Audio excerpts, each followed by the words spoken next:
Well, peace be with you. Destruction. Do you want to experience destruction? Do you want to experience destruction in your family? Do you want to experience destruction among your friends? Do you want to experience destruction at work or at school? Do you want to experience destruction as it relates to your reputation or legacy or even your own soul? Do you want to experience destruction today or maybe some chapter in your future that is yet to be? Well, if the answer is no, then I think we are wise to pay attention to Proverbs 16:18, which says that pride goes before destruction. Next slide. And a haughty spirit before a fall. So a haughty spirit means an arrogant spirit. So if we want to avoid destruction, we need to avoid pride, ego, and arrogance, an arrogant spirit, which goes before a fall, destruction, right? So Joel Beakey and Michael Reeves say this. This is, pride seeks to dethrone God and enthrone self.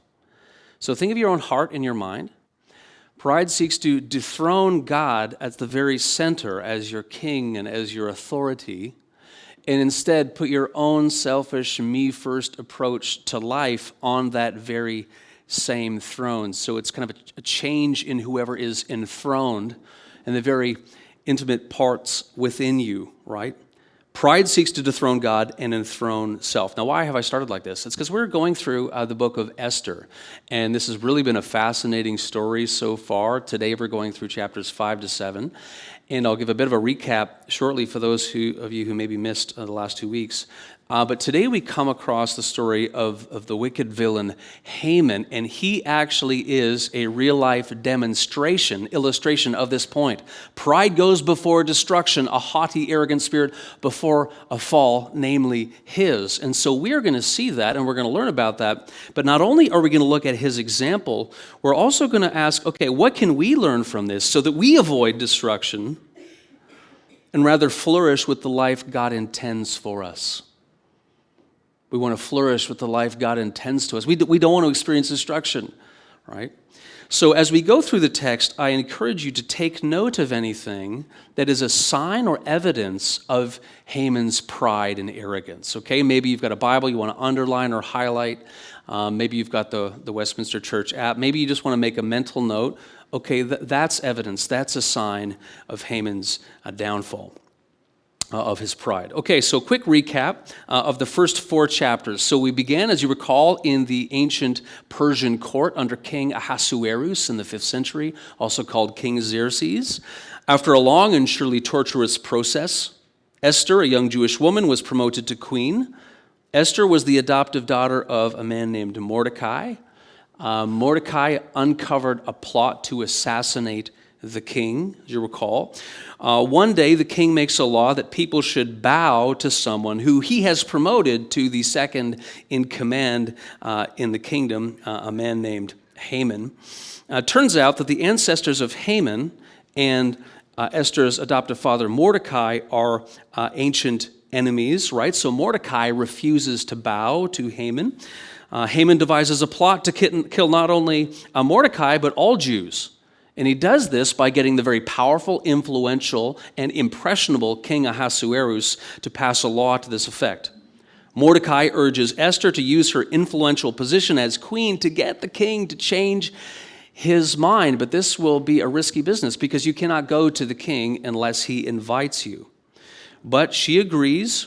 She calls for a fast for 3 days and nights in the lead up to her approach to the king. And in an act of great courage, she says, "If I perish, I perish." So she was an example to us of courage. So just before we jump into the text, I want to show you an ancient picture, sculpture on a wall. Now the writing is small, so I'll tell you what it is. This is a wall carving depicting King Darius of Persia on his throne. This was the father of Ahasuerus. Okay, so Darius is on the throne, who is behind the throne.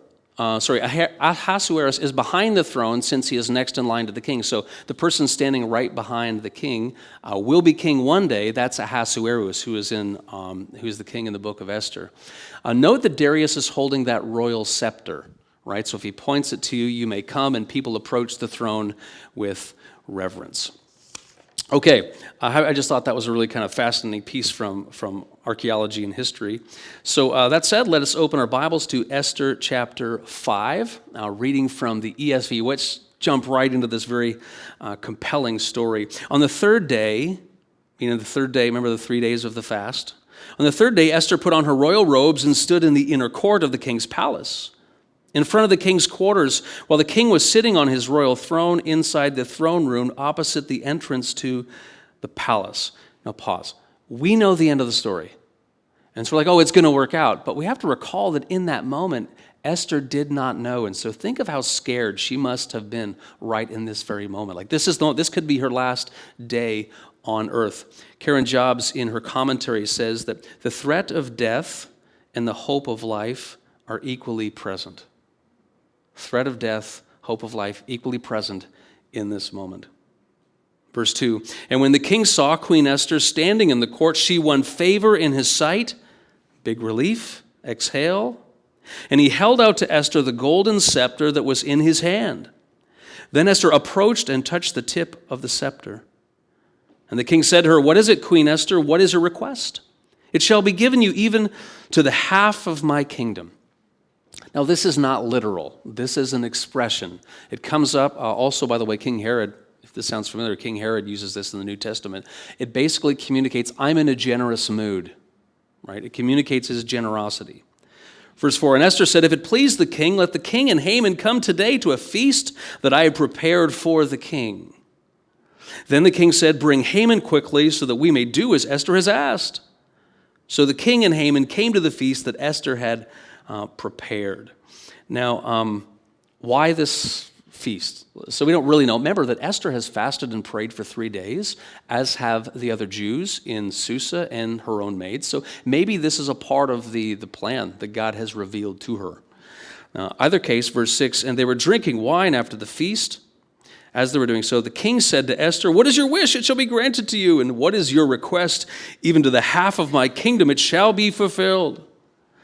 Then Esther answered, my wish and my request is, if I have found favor in the sight of the king, and if it please the king to grant my wish and fulfill my request, let the king and Haman come to the feast that I will prepare for them, and tomorrow I will do as the king has said. Now again, why a second feast? Like the right there, this is the moment. So again, we don't know, we're not told her thoughts. At the same time, maybe this is a part of the discernment that she has had while she was fasting and praying. That's quite possible. It may be the case that she is here employing an ancient custom in Persia of asking a small request, that granting you to a slightly bigger request and then to a third. So she might be engaging in this ancient practice of building up to another request. We don't totally know. However, it buys time. And time is so incredibly important to the unfolding of the plot, as we will discover. Verse 9, and Haman went out that day joyful and glad of heart.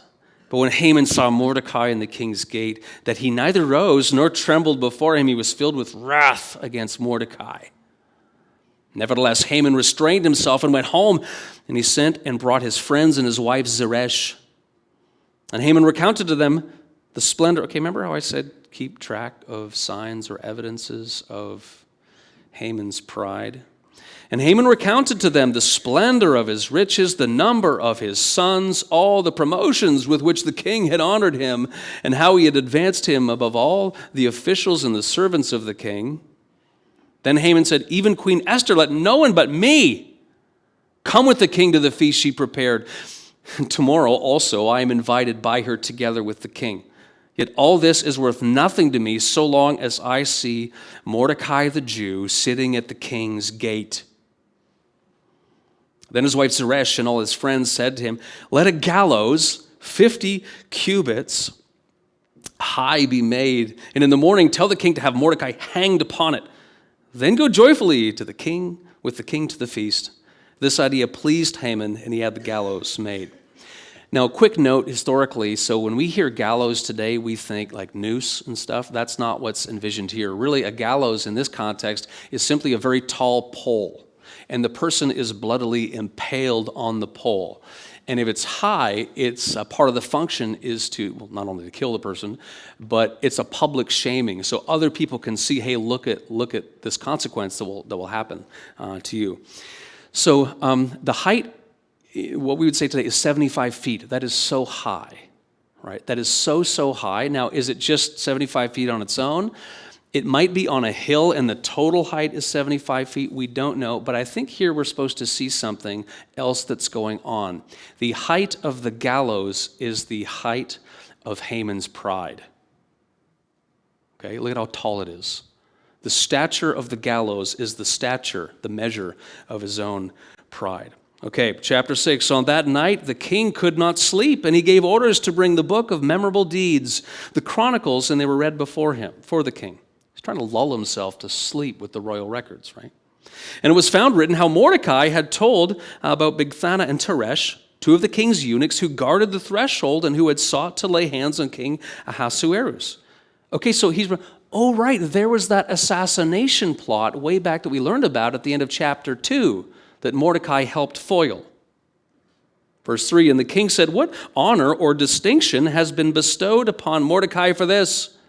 The king's young men who attended him said, nothing has been done for him.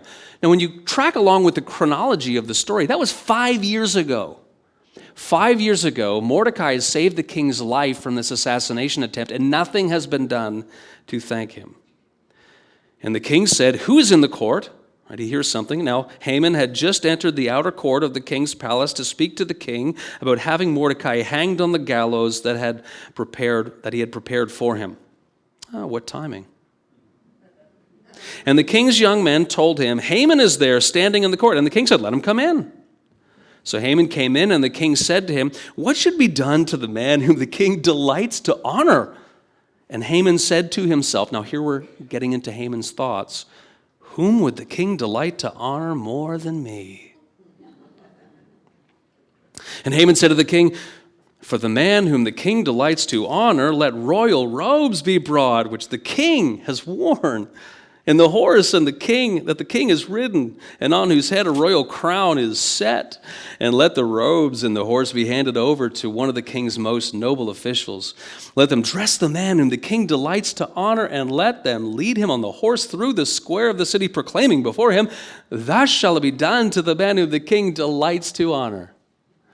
Okay, that's some pretty amazing honoring going on. And of course, he thinks it's going to happen to him. Now, why does he request these specific things? Remember, he's the second in command, second most powerful person in the kingdom. What else could he have other than being king? So he chooses things that will align him most intimately, most closely, most personal with kingship himself. His crown, his robes, the horse that he rides on. He is trying to identify himself with the honor and prestige of the king down to a T. It's everything he can do other than be the king himself.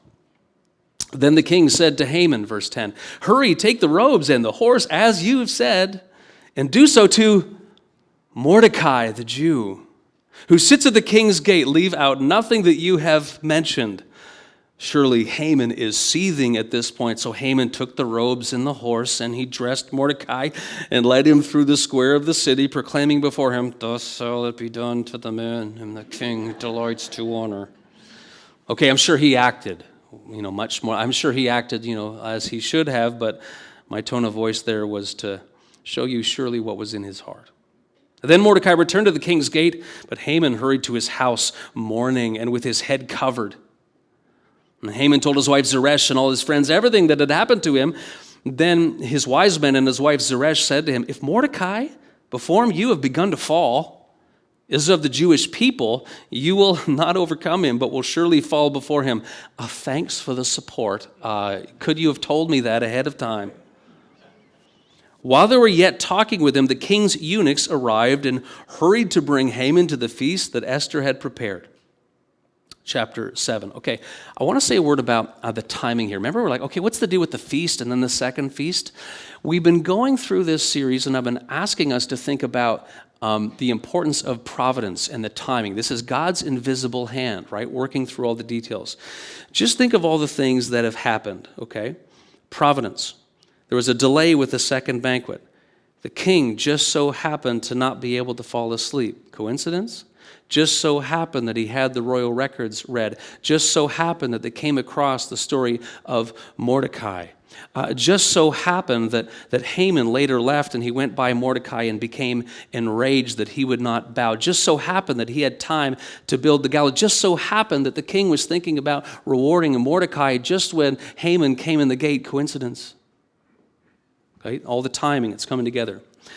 All right, chapter 7. So the king and Haman went in to feast with Queen Esther, and on the second day, as they were drinking wine after the feast, the king again said to Esther, "What is your wish, Queen Esther? It shall be granted you. And what is your request? Even to the half of my kingdom it shall be fulfilled." Then Queen Esther answered, "If I have found favor in your sight, O king, and if it please the king, let my life be granted me for my wish, and my people for my request. For we have been sold, I and my people, to be destroyed, to be killed, to be annihilated. If we had been sold merely as slaves, men and women, I would have been silent. For our affliction is not to be compared with the loss to the king." Then King Ahasuerus said to Queen Esther, "Who is he? And where is he who has dared to do this?" And Esther said, "A foe and an enemy, this wicked Haman." Then Haman was terrified before the king and the queen, and the king arose in his wrath from the wine drinking and went into the palace garden. And Haman stayed to beg for his life from Queen Esther, for he saw that harm was determined against him by the king. Okay, so this is the moment. It's been revealed about Haman. Now, what is going on? So why does the king go out into the garden? Maybe it's just to compose himself. Maybe he realizes that he himself has been complicit and tricked into this law, right? He's the one who kind of put his signet ring on the thing. So he knows that. Maybe he's just wondering what to do. If this is a law which is apparently irrevocable, maybe he's thinking, how do I get out of this? Who knows? He's been drinking like since the story began, so maybe he just wants to clear his head. We don't know. And then what happens is Haman stays behind to beg for his life. He knows that the tables are turned. And notice the irony. I just think this is a beautiful kind of subtle thing in the story, irony. Esther's adoptive father, Mordecai, would not humble himself before Haman. And now Haman is humbling himself before this young Jewish girl. Notice the ironic reversal there. He's begging. He's on his knees for his life. Okay.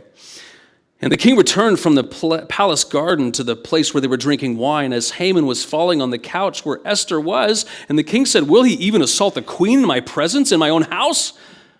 And the word left the mouth of the king. They covered Haman's face. Now he's pleading. He says, what's going on here? Now we know from earlier, like the verse earlier, that he's begging for his life, but the king doesn't know that necessarily. So maybe there's some moral ambiguity in his mind. Okay, maybe I'm complicit in this edict that I shouldn't have signed, but now all ambiguity is done. He sees what's going on here. It's like, okay, this is over the line. I can kill the guy for this. Now, what we need to know is in the ancient world, in the court of the Persian kings, unless you were some of the official caretakers, you could not be in the presence of the queen if the king was not there. And so as soon as the king leaves, everyone else should leave. And he doesn't do that. He goes towards her. Not only that, but even if the king is present, get this, even if the king is present, you cannot walk within 7 steps of the queen. So he transgresses that. He's breaking all the rules. Things are really going downhill fast for Haman, okay? Then Harbona, one of the eunuchs in attendance on the king, said, "Moreover, the gallows that Haman has prepared for Mordecai, whose word saved the king, is standing in Haman's house 50 cubits high." And the king said, "Hang him on that." So they hanged Haman on the gallows that he had prepared for Mordecai. Then the wrath of the king abated. This is the word of the Lord. Okay, we started by looking at Proverbs 16:18. Pride goes before destruction, and a haughty spirit before a fall, or an arrogant spirit, right? And our question was, not only can we learn, what can we learn from the example of this taking shape in Haman's life, but how can we avoid destruction? But not only that, but flourish for the life God intends for us, okay? So we're going to look at 3 points. And the first is this. It's a very honest word. There's a little bit of Haman in all of us. So a little bit of Haman in all of us, right? So I asked you to look for signs or evidences of Haman's pride. And you've been taking note. Here are a couple. Chapter 5, verse 9. He was angry that Mordecai wouldn't bow to him.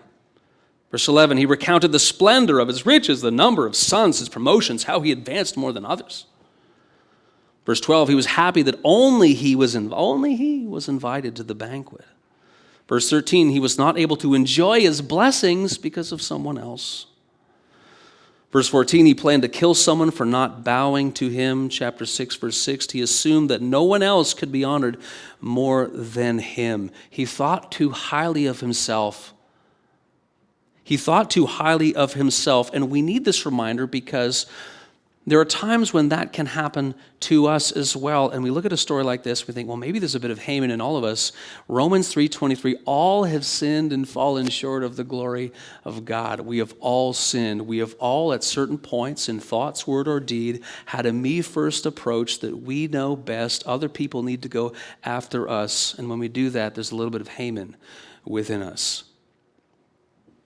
I think we need the reminder because we live in a time of false positivity, right? False positivity. You are perfect just the way you are. No, we're not. This is the main part of the problem. We're not perfect just the way we are. Theologian Don Carson says when you look at the statements by the Apostle Paul through the New Testament, what you find is Paul was concerned that people thought too much of him, not too little. He had a grasp of reality. He was concerned that people thought too much of him. J.A. Packer, the theologian, says this. He says, Christians grow greater by growing smaller. That is so important. Now, what did Haman think? Haman thought it was important to grow greater by, influence and being first and other people bowing to him and him getting his way all the time and just being right regardless of whether or not he was actually right. But no, it's not. It doesn't work like that in God's eyes. Christians grow greater by growing smaller, and that's a statement about humility. Do I recognize my need for grace? Do I recognize that my rightness with God is based on what Christ has done, not what I have done, that I am fundamentally a servant in this world? We grow greater by growing smaller. In the words of Jesus from Matthew 23:12, whoever exalts himself will be humbled. Whoever humbles himself will be exalted. And so Haman is a word of caution to us. Are there times when we need to be right? When we love to be right more than what is actually right?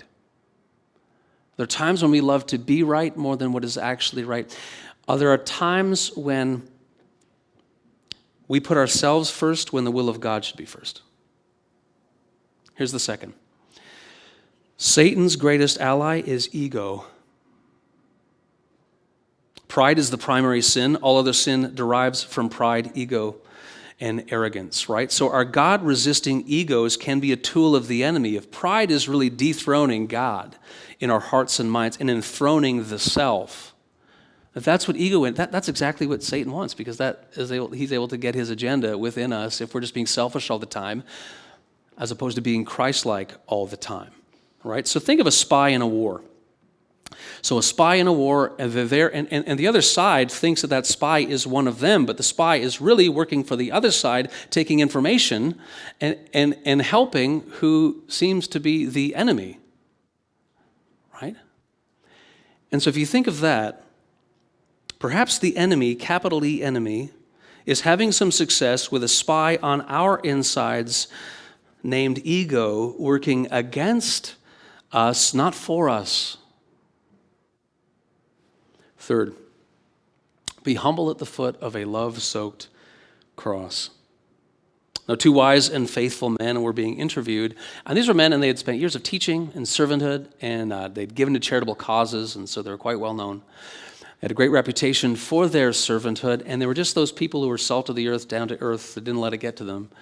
And the interviewer asked them, how is it that you've been able to stay humble and not become proud and arrogant over the years? And this is what he said. One of them said, how on earth can anyone be arrogant when standing beside the cross? How can you be arrogant when standing beside the cross? God himself, in the person of Christ, Philippians 2, verses 5 to 11, humbles himself, taking the form of a servant, even to the point of death, even death on a cross, paying the price for our sin that you and I deserve to be up there. He goes there in our place, giving us reconciliation, forgiveness, peace, and eternity with God, and that is based not on how great we are, but on how great He is. How can, when we are right with God, not based on our moral performance, but on the sacrifice of Jesus as a servant for us, how can we be proud or arrogant through life when that is our reality? Sam Allberry has a wonderful word, and he comments on the beauty of this, which leads us into a greater trust. He says, God knows me more than I know myself. God loves me more than I love myself. God is more committed to my ultimate joy than I am, so I can trust Him. Say it with me. God knows me more than I know myself. God loves me more than I love myself. God is more committed to my ultimate joy than I am, so I can trust Him. Recap, there's a little bit of Haman in all of us. Satan's greatest ally is ego. Be humble at the foot of a love-soaked cross. Do you want to avoid destruction? I do. If so, we should heed the words of Proverbs 16:18. Pride goes before destruction, and a haughty spirit before a fall. Amen.